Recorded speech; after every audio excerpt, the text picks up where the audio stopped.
자, 오늘 이제 일단 반갑습니다.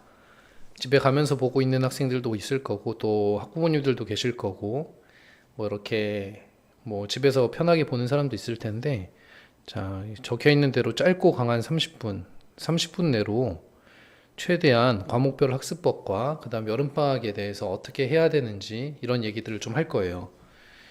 그래서 우리 학생들은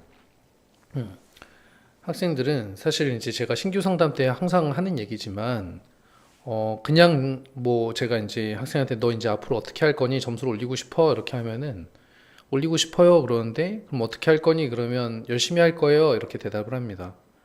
뭐 틀린 말은 아니죠. 열심히 해야죠. 근데 열심히 어떻게 할 건지에 대한 전략은 굉장히 중요해요. 그래서 드라마틱하게 이제 점수가 올라가는 사례들이 학원에도 굉장히 많이 있거든요. 그래서 그런 것들을 현장에 어떤 그런 느낌을 살려서 이런 식으로 공부하면 참 좋겠다. 이런 이야기를 좀 해줄 겁니다. 자, 과목별로 볼 거고, 일단 국어 과목에 대해서 볼게요. 국어 과목 점수가 안 나오는 학생들은 좀 집중할 필요가 있겠죠. 일단 국어 과목을 공부를 잘 하려면 국어가 어떻게 생겼는지 알아야 됩니다. 자, 왜 어려운지를 알아야 될 텐데, 이런 것 때문에 그래요. 간단하죠. 자, 국어는 장르가 굉장히 다양합니다.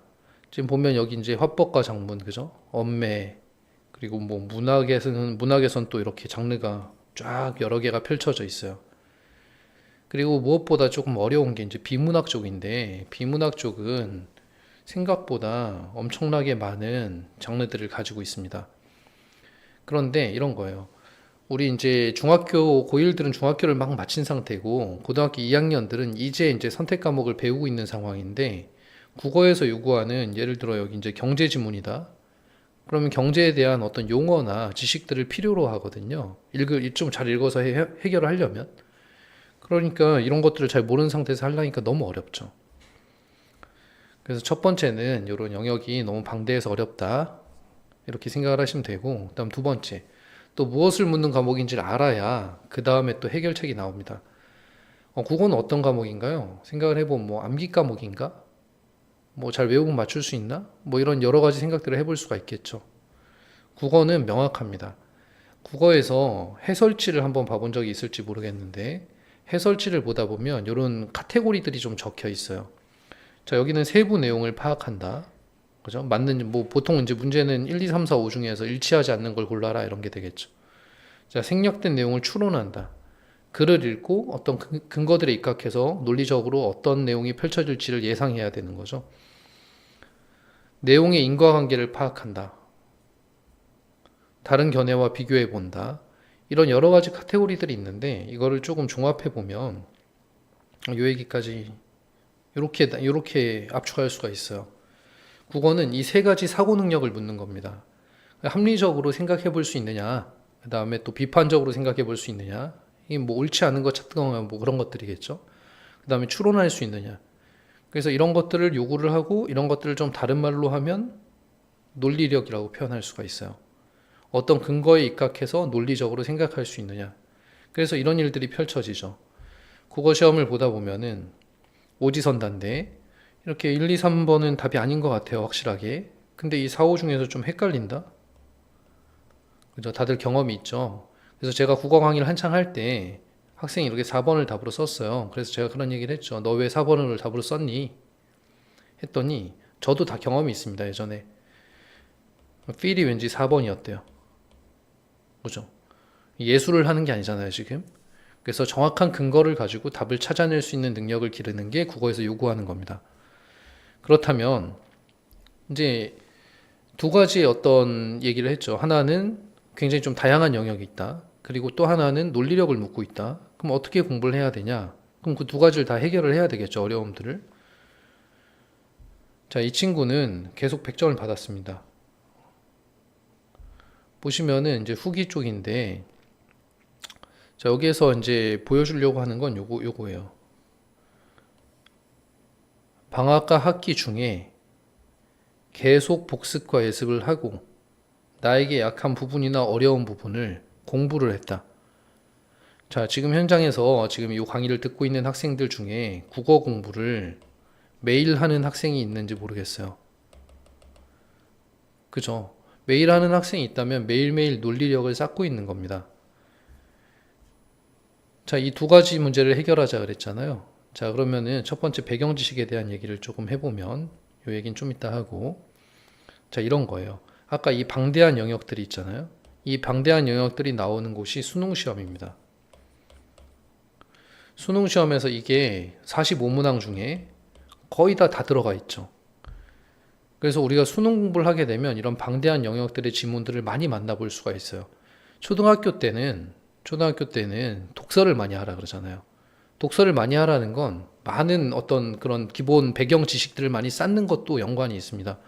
근데 우리가 안타깝게도 코로나를 거치면서 중학교 때 독서보다는 유튜브나 이런 것들을 많이 보기 시작했죠. 그래서 이런 것들이 많이 떨어져 있는 상황일 거고, 지금부터 다시 잡아가면 되고, 수능 공부를 하라는 얘기를 한 거고, 그 중에 이런 일부 부분 있잖아요. 일부분. 이런 것들. 뭐 언어와 매체의 국문법이라든가, 그 다음에 뭐 현대시라든가, 이런 일부분이 학교 내신 시험 범위가 되는 겁니다. 그래서 평상시에 공부를 이렇게 하다가 내신 시험이 왔을 때 그 부분에 대한 공부를 좀 더 자세히 해주면 되는 게 되겠죠. 자, 그러기 위해서 우리가 선생님이 지금 얘기한 게 아까 매일 공부하는 사람이 있는지 모르겠다 그랬는데, 국어 공부는 매일 1시간씩 하는 겁니다. 지금 얘기하는 거는 일단 첫 번째는 우리 학생들이 내신 점수를 잘 올리겠다는 그런 열망이 있어야 돼요. 그리고 또 하나는 입시를 잘 치르겠다는 관심이 있어야 돼요. 나는 인서울에 있는 대학이나 내가 뭐 고정 공부를 좀 잘 못하면 가천대 이상은 무조건 가겠다 라는 열망이 있다면 국어 과목은 여러분에게 굉장히 중요한 과목입니다. 그 중요한 과목을 해결하기 위해 매일같이 1시간씩을 쌓는 거예요. 이 1시간이 별게 아닌 것 같지만 1시간이 365일이 모이게 되면 365시간이 됩니다.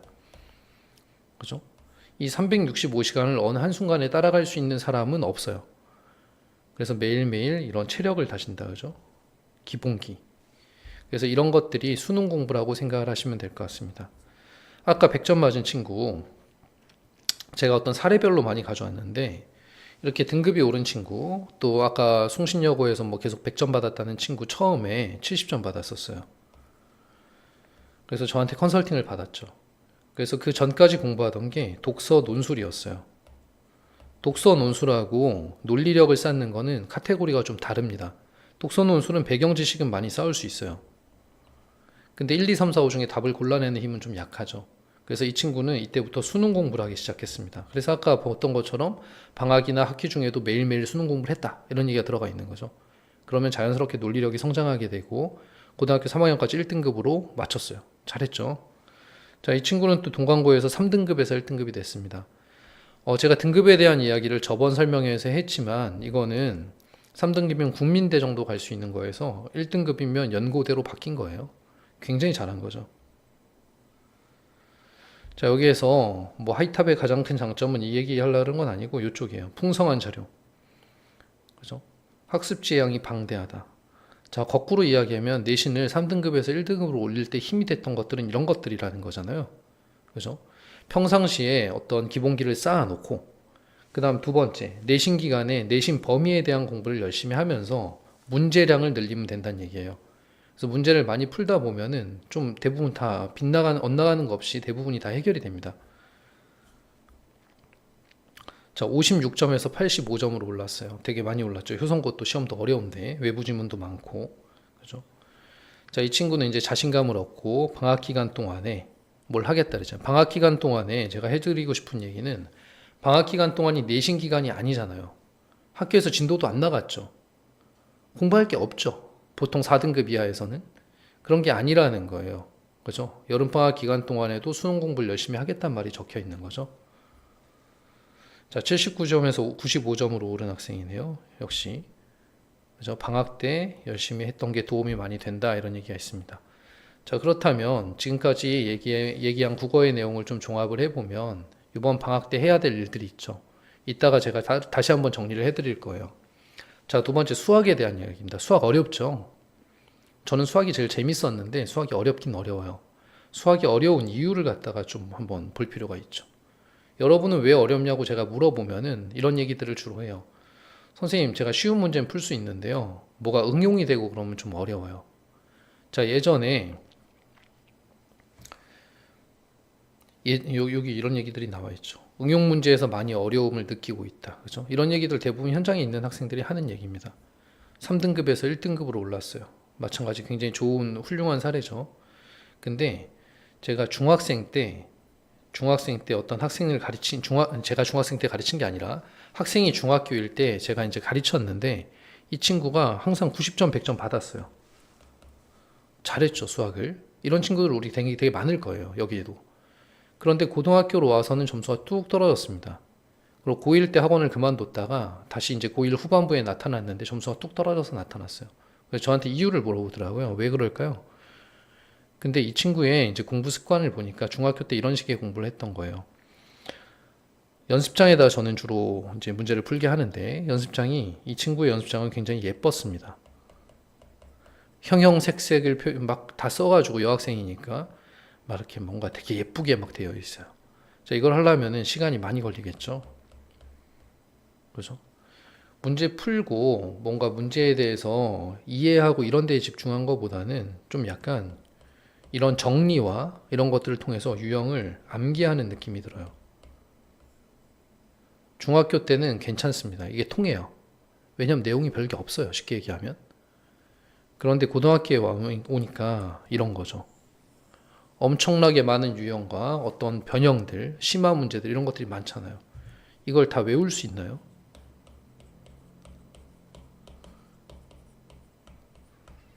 절대 못 외우죠. 그죠? 이걸 외워선 답이 안 나옵니다. 자, 수학이 무엇을 묻는 과목인지 보면, 그죠? 여기에 이제 어떤 핵심들이 나와 있는데, 요 얘기예요. 완벽히 이해가 되었다. 뭐가 이해가 됐을까요? 완벽하게. 완벽하게 이해한 거는 그 유형들이 아니라 개념들입니다. 그죠? 개념에 대한 완벽한 이해. 그런데 여기서 또 하나 질문을 던져볼게요. 개념은 많은가요? 양이?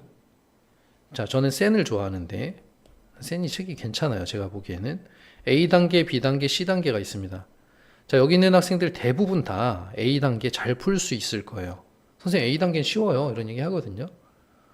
A단계를 잘 보면 옆에 어떻게 생겨 있냐면 책이 있으면 여기에 개념들이 막 있죠. 이쪽 페이지에. 그리고 이쪽 페이지에 문제들이 있습니다. 연산 문제들. 개념에 대한 기본적인 문제들. 그죠? 이 개념 쪽을 보게 되면은 어떤 굉장히 좀 넓은 과가 큰 과라고 해봐야 6개 정도. 좀 작은 과는 한 3개에서 4개 정도밖에 안 돼요. 우리가 시험 범위를 따지게 되면 시험 범위가 6과 정도 되거든요, 보통. 6과에 한 4개, 평균 4개 정도의 개념이 들어가 있다 그러면 총 30개가 되지 않는 개념이 되어 있는 겁니다. 그 30개가 되지 않는 개념을 가지고 막 미지수 위치를 바꾸고 내용을 바꾸고 복잡하게 섞고 이러면서 막 다양한 변형들이 되는 거예요. 그래서 우리가 해야 될 공부는 보기 전에 54점에서 84점 됐어요. 되게 잘했죠. 54에서 84. 그죠? 효성고 어려운데. 그죠? 중학교 때는 유형을 외워서 문제를 풀었습니다. 그죠? 하지만 시험에서는 응용된 문제가 많이 나왔고 성적이 좋지 않았었습니다. 그래서 유형을 외우는 게 아니라 해결을 해야 돼요. 자, 요겁니다. 개념은 적다는 거예요. 나머지는 많고. 그럼 우리가 집중해야 될 거는 개념입니다. 그래서 유형을 통해서 개념을 파악하는 느낌을 알아야 돼요. 그래서 유형을 외우는 게 아니라 어떤 개념이 A단계에 있는 어떤 1번 개념이 있다 그러면 그 1번 개념이 한 5개 정도의 유형으로 변형이 되는 거죠. 근데 학생들은 대부분 개념에 대한 얘기는 그냥 생각도 안 하고 유형들을 막 풀기 시작합니다. 외우기 시작하고. 그렇게 해서는 안 된다. 자, 5등급에서 2등급 됐어요. 그죠? 자, 그래서 첫 번째 얘기는 일단 첫 번째 얘기부터 마무리 짓고 첫 번째 얘기는 개념을 공략하고 이 개념에 대한 완벽한 이해를 묻는 과목이다. 한 가지 예를 더 들어드릴게요. 이번에 졸업생이었는데 동광고 학생이었어요. 여학생이고 고등학교 2학년 초반에 왔습니다. 고등학교 1학년 내내 1등급이었어요. 근데 고등학교 2학년 중간고사 성적이 안 좋았던 거예요. 그래가지고 그 학생이 와서 이제 고민을 털어놨습니다. 너 문제집 못 풀어봤니? 제가 막 물어봤어요. 문제집 못 풀어봤니? 했는데 개념 알기만 했다는 거예요. 오, 천재인가? 대단한가? 그죠? 근데 개념 원리만 해서는 영재급이 아니면 완벽한 개념의 이해를 하기엔 문제수가 좀 부족합니다. 그래서 좀 더 제가 자세히 물어봤어요. 너 어떻게 공부했니? 그랬더니 이런 얘기를 하더라고요. 개념 원리에 있는 개념을 풀고 개념 원리 보면 뒤에 연습 문제가 있거든요. 연습 문제에서 투스텝에 틀리는 문제들이 나오잖아요. 그러면 그 틀린 문제와 비슷한 유형을 라이트 센이랑 RPM이랑 그다음 센이랑 자기가 완벽하게 이해가 될 때까지 풀었다는 거예요. 그래서 내가 그 개념을 완전하게 이해를 했다는 거죠. 이러면 말이 좀 되죠. 그죠? 그래서 개념에 대해서 완벽하게 이해를 하려고 노력을 많이 했으면 좋겠다. 개념을 중심으로 공부해라. 이게 첫 번째 컨설팅입니다. 자, 두 번째 얘기는 이 5등급에서 2등급 된 학생이 있어요. 대단하죠? 이거 지방대에서 중앙대 가는 거예요. 그래서 이 친구는 머리가 굉장히 안 좋았어요. 제가 보기에는. 그래서 수학적 인지 능력이 굉장히 약하다. 그다음 문과 쪽의 머리는 괜찮다. 그런데 제가 이제 성적 향상 챌린지를 통해서 컨설팅한 학생인데 이 친구는 여기에 핵심이 있습니다. 그죠? 이거 다 후기들이니까 제가 한 얘기 아니잖아요. 그죠? 믿을만해요. 자, 요런 쪽이에요. 개념을 숙지하는 것에 그치지 않고 복습. 그죠? 제가 복습 얘기 엄청나게 하죠. 좀 이따 좀 더 자세하게 얘기해 드릴게요. 담당 선생님께서는 그날 배운 것들을 복습하는 겸해서 종종 시험을 보게 하셨고, 복습. 그죠? 평소 복습을 잘 안 했지만 이전보단 복습을 많이 했더니 3등급에서 1등급이 됐다. 대단하죠. 그죠? 졸업생입니다. 복전고. 기계공학과 갔는데, 광운대 기계공학과 갔는데 공부 잘했어요. 이 친구는 제 초창기에 가르쳤던 친구고, 단순히 여러 문제집을 한 번만 푼 것이 아니라 계속 반복해가며 풀었다. 그죠? 반복. 3등급에서 2등급 된 친구, 그죠? 오답 노트. 하이탑 선생님의 색다른 풀이 방법. 하지만 오답 노트 쪽에 집중을 하고요. 50에서 70점. 반복. 이런 성공 사례 학원에 제가 모아 있는 게 한 몇백 개 돼요. 몇백 개. 몇백 개 되는 것들 다 살펴보면 비슷비슷한 얘기들이 들어가 있습니다. 성남여고 54점에서 100점 됐어요. 대단하죠. 여름방학 때부터 바짝, 그죠? 성일고 41에서 77점. 역시 복습. 백지 복습.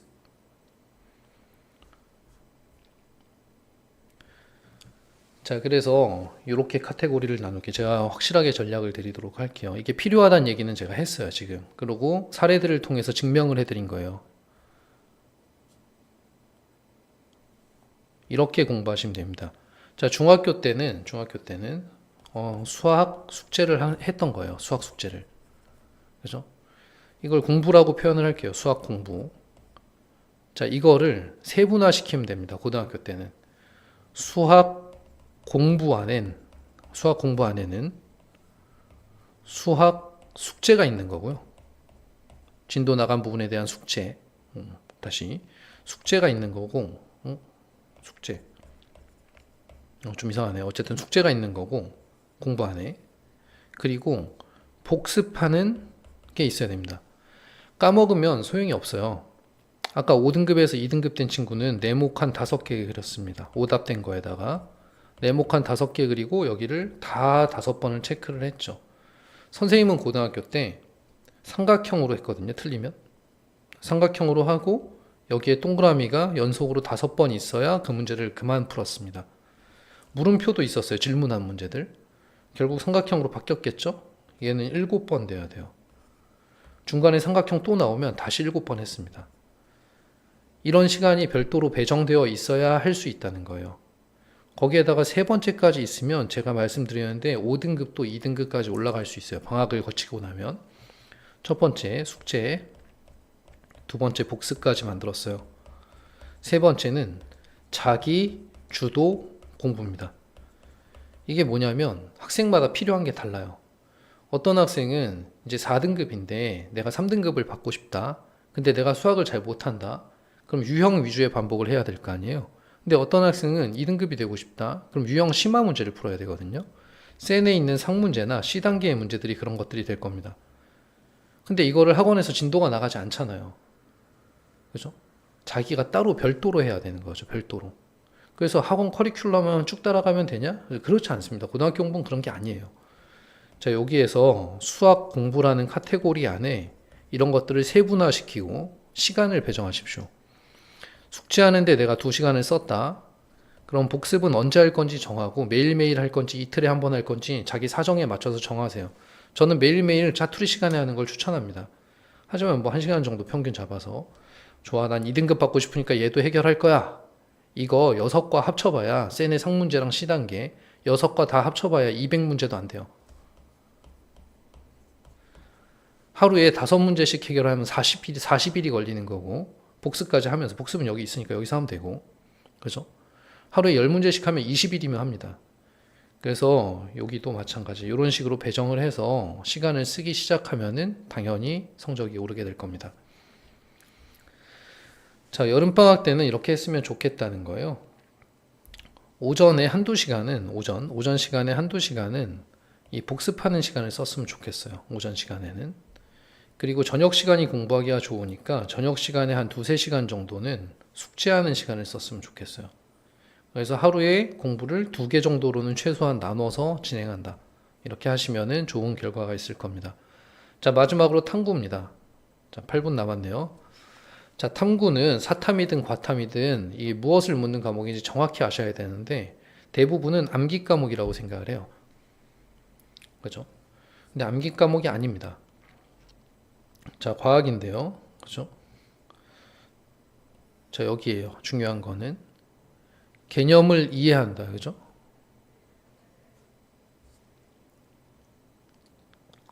내용을 제대로 이해했는지. 물론 암기라는 말들도 옆에 붙어 있지만 이해라는 말이 따라 있어요. 그래서 탐구 과목은 현상에 대한 정확한 이해를 묻는 과목입니다. 예를 들어서 한국사라 그럴게요. 한국사는 그 역사 상황에 대한 이해를 하고 있는지를 묻고 있는 거예요. 조선시대의 문화가 어떻게 생겼는지 너 이해하고 있니? 이런 거죠. 신석기 시대에 뭐가 있었냐? 뭐 이런 거죠. 경제 마찬가지고 세계 지리, 한국 지리 같은 경우도 그렇지 않다고 생각하겠지만 지리에 대해서 정확하게 알고 있냐는 거예요. 그래서 우리가 예전에 어떤 컨설팅 하시는 분이 얘기한 건데 암기를 잘하려면 우리가 글자를 외울 수는 없잖아요. 암기를 잘하려면 이해가 선행돼야 된다는 거예요. 이해가 가야 암기가 된다. 그렇죠? 자, 근데 여기서 포인트는 이 정확한입니다. 정확한. 왜냐하면 자, 어떻게 공부해야 되나에 대한 얘기인데 자, 과학 문제집 이렇게 생겼어요. 그죠? 과학 문제 이렇게 생겨가지고 이렇게 한 문제 있습니다. 수학하고 좀 다르게 생긴 게 뭔지 좀 눈치 빠른 사람들은 이해를 했을 거예요. 수학하고 좀 다르게 생긴 건 수학은 유형집입니다. 보통. 그래서 대표 문제가 있고요. 거기에 달려있는 유형 문제가 몇 개가 달려있어요. 변형된 것들이. 이걸로 연습을 하라는 거죠. 그런데 얘는 다 대표 문제로만 되어 있습니다. 유형을 반복하기에 적절하지 않죠. 그렇기 때문에 변형되거나 이런 것들 문제수가 적으니까 현상에 대해서 정확하게 이해하기가 어렵습니다. 그래서 내가 알기는 아는데 이거 무슨 내용인지 아는데 조금 바뀌면 못 풀 수도 있는 거예요. 자, 그럼 답변을 어떻게 해야 되죠? 그죠? 자, 85점에서 100점으로 갔습니다. 그지? 잘했죠? 문제를 다양하게 응용해서 출제하셔서 그만큼 많은 문제를 풀고 가야 맞출 수 있었다. 그죠? 학원에서 추천해 주신 문제집과 제가 따로 2-3권을 더 풀었다. 언제 다 하죠? 그죠? 바로 이런 시간들의 차이가 등급을 가르게 되는 겁니다. 그래서 이 중요한 거는 일단 요거 얘기할게요. 일단 제일 처음에 개념을 이해하고 암기를 먼저 하고요. 이해가 선행이 되고 암기를 하고 다양하게 문제를 풀어보세요. 그렇게 되면 진짜로 이해가 되는 겁니다. 완전한 이해. 이렇게 되면 학교 성적이 1등급으로 올라가게 되는 거예요. 자, 그런 얘기를 한번 해볼게요. 이게 매직이라고 적어놨는데 제가 제가 하이탐 컨설팅 센터를 만들 거거든요. 거기에 이제 뭐랄까요? 거기에 로고입니다. 뭔가 매직. 자, 방학이 20일이잖아요. 우리가 방학이 20일. 방학이 20일이고 내신 기간이 60일 정도 됩니다. 두 달. 그죠? 이번 방학 짧기 때문에 나 놀러 가야지, 뭐 해야지, 좀 쉬어야지 등등 생각이 많이 있을 겁니다. 그런데 방학 기간에는 보통 때의 3배 이상 공부할 수 있어요. 보통 4등급 이하인 학생들은 제가 물어보면 하루에 한두 시간 공부한대요. 아이고. 네. 그런데 하루에 한두 시간 공부하는데 잠시만 자꾸 넘어가네요. 계속 볼게요. 그런데 방학 동안에는 조금 더 할 수 있으니까 두세 시간 정도 할 수 있겠죠. 근데 공부를 좀 많이 하는 학생들은 하루에 5시간 정도까지도 공부를 합니다. 1등급 아이들. 그러면 한두 시간은 1.5시간이라 그러면 매일매일 3.5시간의 차이가 나고 있었어요. 그죠? 근데 방학 때는 여기는 한 2.5시간 공부한다 그러면 여기는 한 10시간 하거든요. 그죠? 7.5죠. 2배 이상의 차이가 벌어지게 됩니다. 그래서 저는 개인적으로, 객관적으로 방학은 20일이 아니라 60일이라고 생각하고 있어요. 그래서 방학 기간을 놓치면 60일만큼을 손해보는 게 되는 거고, 그 시간을 따라잡는 건 너무나 어려운 일이 될 겁니다. 자, 그래서 이렇게 공부했으면 좋겠어요. 자, 마지막에 마무리할 때 좀 더, 한 가지 더 얘기를 드리고, 방학 때의 기획입니다. 자, 국어를 하루에 3번으로 나눠서 하면 좋아요. 그리고 국어 공부는 많이 할수록 좋습니다. 왜냐하면 국어는 집중력을 요하는 과목이기 때문에 오래 하기가 좀 힘들어요. 수학에 비해서. 그래서 아침에 딱 컨디션 체크 30분 딱 해보는 거예요. 화작 문제 풀어보는 거죠. 수능에서. 점심에는 1시간 정도 문학 공부를 하는 겁니다. 문제도 풀고 그 다음에 문학 작품 공부도 하는 거예요. 저녁에 1시간 정도 비문학 공부를 하는 거죠. 그럼 하루에 2.5시간 정도를 공부했죠. 아까 학기 중에는 1시간 정도 하라 그랬잖아요. 그래서 2.5시간 정도 공부를 한 게 20일이 쌓이게 되면 50시간입니다. 그죠? 그러면 평상시에 50일이고요. 1시간씩 한 친구들의 1시간도 안 한 친구들, 국어 공부 거의 안 하는 친구들의 몇 배가 되겠죠. 이렇게 되면 그 실력들이 쌓여서 등급이 됩니다. 자, 수학 같은 경우도 아까 얘기를 했죠. 2번에 나눠서 했으면 좋겠다. 그죠? 오전과 오후로 나눠서 오전에는 이런 거 복습하면 재밌어요. 이런 거 하면 좋겠고, 그리고 잘 모르는 거 있으면 하이탑엔 또 하이컨탑이 있잖아요. 자기 개인 질문도 다 받아줄 수가 있습니다. 그리고 저녁 시간엔 수업 듣고 가서 진도 숙제를 하는 거죠. 숙제를 할 때는 개념에 입각해서 개념을 기준으로 하라 그랬어요. 자, 과학, 사회. 자, 2학기 선행을 해놓으세요. 통합사회, 통합과학. 아까 제가 문제 많이 풀어야 된다 그랬잖아요. 근데 문제 많이 푸는 게 학기 중에 불가능할 수 있습니다. 왜냐하면 이제 이 다음 상황을 볼게요. 8월에 우리가 8월에 개학을 할 거예요. 중순부터. 그리고 10월 초순 정도면 그냥 넓게 잡아서 중순이라고 할게요. 중간고사 있습니다. 그러면 9월 중순 정도부터 한 달 정도가 시험 직전 기간인데 이 기간에 진도가 자꾸 빨리 나가요. 이 앞에 조금 허술하게 하다가. 그럼 시험 기간에 어떻게 과학 공부를 많이 하겠어요? 국어도 해야 되고 수학도 해야 되고 영어도 해야 되고 수행평가도 해야 되는데. 그죠? 그래서 학교 진도 따라가면 좀 늦습니다. 그래서 미리미리 해서 한 달 전까지 문제집을 한 2권 정도 풀어놓는 거예요. 그럼 한 달이 남아있는 상황에서 다양한 문제를 연습할 수 있습니다. 오답도 별로 없고. 좋죠? 그리고 이공계생들한테는 제가 추천하는 거, 이공계생들은 2학년이 되면 정말 힘들어질 거예요. 지금은 통합과학 하나잖아요. 사회는 사회더라도. 근데 2학년이 되면 좀 많은 학교는 4개, 적은 학교는 3개까지도 선택을 합니다. 물화생지. 그죠? 그래서 물리화학 정도는 해놓는 게 좋습니다. 이번 여름방학과 다음 겨울방학에. 그래서 이번 여름방학에 물리원의 핵심 파트를 공부해 놓으면 좋아요. 물리원 처음이 역학이거든요. 좀 어려워요. 화학원은 몰 농도랑 뭐 이런 것들 합니다. 화학식하고. 그것도 어려워요. 근데 그 어려운 거 첫 단추 잘 깨서 중간고사 잘 보면 그 다음 좀 쉬워집니다. 그래서 이런 것들을 준비를 해 놓는 기간으로 잡으십시오. 자, 그럼 하루에 공부해야 될 게 제가 이제 영어는 안 적어놨지만 여기 추천 시간표 이렇게 해놨어요. 자, 오전에는 국어랑 수학 같은 걸 하는 겁니다. 그래서 아침에 뭐 12시까지 자고 이런 일들 진짜 이건 너무 그런 거 입시생들이 그러면 안 돼요. 우리 전국 단위로 생각을 해보자고요. 나중에 인서울이든 가천대 이상 가는 애들이 지금 12시에 일어나겠냐고. 아니잖아요. 그죠? 그래서 학교 갈 때랑 비슷하게 움직여야 됩니다. 그래서 한 9시 정도부터는 저는 공부 시작했으면 좋겠는데 저는 옛날에 7시부터 시작했어요. 저희 아버지가 무시무시한 분이었어요. 근데 우리 학생들 9시는 좀 힘들더라도 한 10시쯤 시작을 해서 한 12시나 1시 정도까지 딱 첫 타임을 하는 겁니다. 1교시. 그래서 얘를 하라는 거예요. 1교시. 자, 2교시는 점심 먹고 1시부터 6시 사이를 잡는 거예요. 이때 학원을 갈 수도 있어요. 갔다 오는 시간 다 포함해서 공부를 하는 거죠. 동선을 좀 줄여서 학원 근처에 스터디 카페 같은 데 가서 이때 국어 공부랑 영어 공부를 해놓고 저녁은 저녁 먹고 7시부터 저녁에 한 12시 정도까지 잡는 거죠. 그래서 여기서 국어 비문학, 수학, 탐구 이런 공부들을 하게 되면 그럼 정말로 알찬 여름방학이 될 거예요. 여름방학 때 그 썸머스쿨이며 뭐 이런 것들 있잖아요. 저는 거기에서 효과를 보는 학생도 봤고 못 보는 학생도 봤는데 보통 썸머스쿨에 끌려가는 아이들은 그렇죠? 어머니 아버지가 끌고 가잖아요. 내가 선택해서 가면은 잘합니다. 근데 끌려가는 경우에는 끌려가서 앉아는 있어요. 정말 주구장창 앉아 있죠. 학습 시간이 늘어났죠 조금.